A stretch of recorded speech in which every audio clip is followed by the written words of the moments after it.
and force in the Red Sea, the US pushing back against the attacks from the Houthi rebels out of Yemen. What should Australia do? Should Australia say yes to that request from the US to send a ship?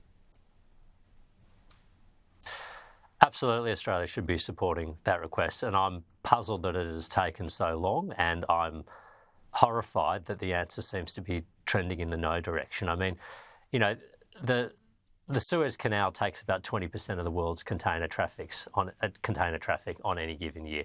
Australia is a country that depends upon freedom of navigation on the high seas, freedom of commerce on the high seas. We are a trading nation, and if you're worried about the cost of living in Australia, well, forcing ships to divert from the Red Sea and the Suez Canal and instead go around the southern tip of Africa is going to add twice the fuel expense to a cargo, about nine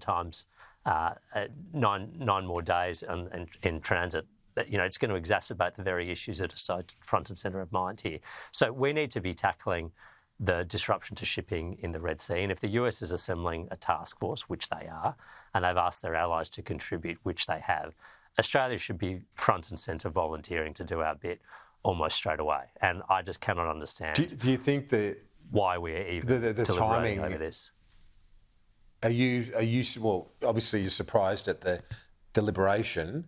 Are you surprised at the timing, given just a week or 2 weeks ago, Congress passed legislation authorising the passage of the subs to Australia, technology transfers between the two countries as well?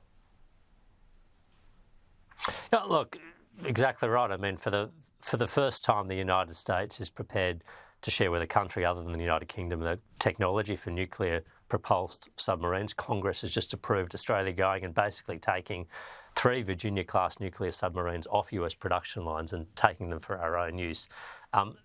That is a hugely important gesture in support of Australia and the alignment of our interests with the United States. And the fact that the very next week after the US has said you can take 3 of our nuclear-powered submarines off your production line, would you mind sending a frigate to help with this task force in the Red Sea, that Australia is in great consternation over what the answer is, I just find inexplicable. I mean, to state the obvious, an alliance, like any relationship, is a two-way street.